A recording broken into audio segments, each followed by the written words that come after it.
tell you a story about a whole nother world. It can be about a boy, it can be about a girl. Books can take you to a whole another universe. I love to go to libraries, look around and search. And I read so many books that I learned a lot of words. I can tell you stories that you never ever heard. All right, I love using this song as an intro. So I'm going to read now the chapter titled Champ. So here we go. How you hanging in there, Champ? His father asked him while they waited for the waitress to bring them their pizzas. Champ? Connor asked, raising a skeptical eyebrow.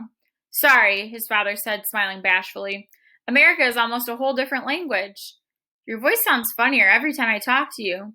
Yeah, well, his father fidgeted with his wine glass. It's good to see you. Connor took a drink of his Coke. His mom had been really poorly when they'd gotten to the hospital. They had to wait for his grandma to help her out of the toilet, and then she was so tired, all she really was able to say was, "Hi, sweetheart," to Connor, and "Hello, Liam," to his father, before falling back to sleep. His grandma ushered them out moments later, and a look on her face that even his dad wasn't going to argue with. Your mother is his father said now, squinting at nothing in particular. She's a fighter, isn't she? Connor shrugged. So, how are you holding up, Con? That's like the 800th time you've asked me since you got here, Connor said. Sorry, his dad said. I'm fine, Connor said. Mom's on this new medicine. It'll make her better. She looks bad, but she's looked bad before. Why is everyone acting like... He stopped and took another drink of his Coke. You're right, son, his father said. You're absolutely right. He turned his wine glass slowly around once on the table. Still, he said, you're going to need to be brave for her, Con. You're going to need to be real brave for her.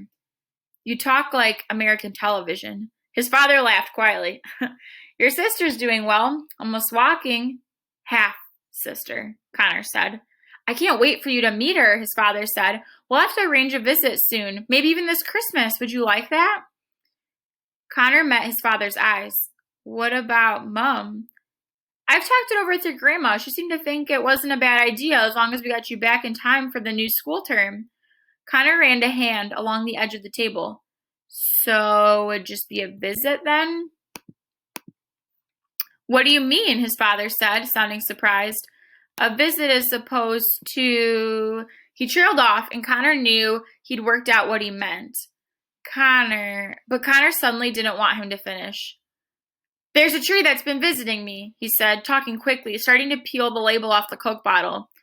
It comes to the house at night, tells me stories. His father blinked, baffled. What? I thought it was a dream at first, Connor said, scratching the label with his thumbnail.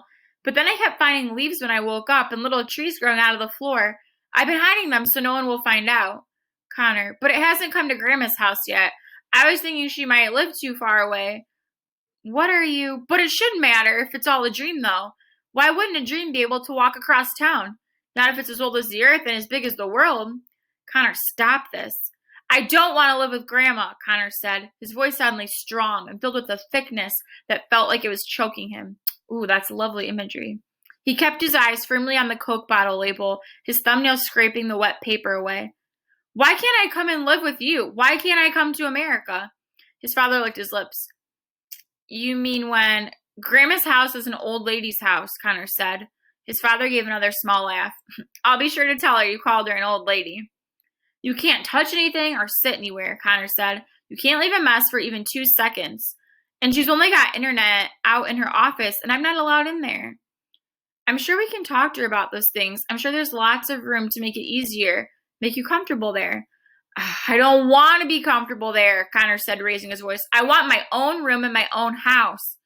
You wouldn't have that in America, his father said. We barely have room for the 3 of us, Con.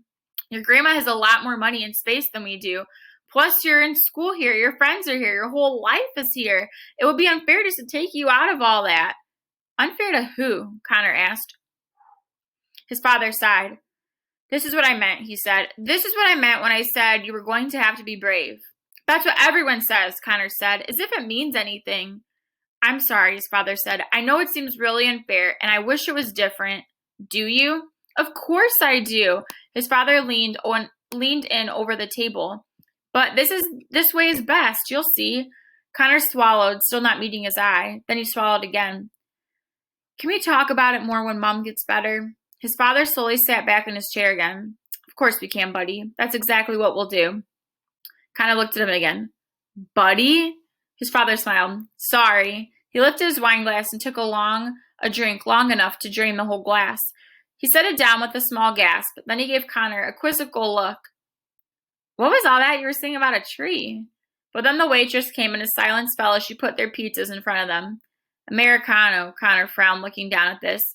If I could talk, I wonder if it would sound like you.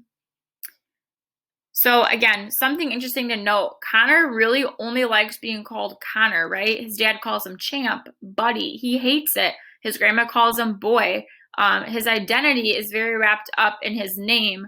So it's just interesting that he doesn't like to have any kinds of nicknames. So again, as we start to notice these reoccurring patterns, whether it be with text, an image, what have you, these are going to be motifs, and we're going to keep noticing these patterns as we go through the story. Then we can use those motifs, this is the great part, as subjects for our theme statements. So it's really cool to kind of see how this all is going to go together. So that is this chapter, and I will read the next one shortly. Thanks, guys.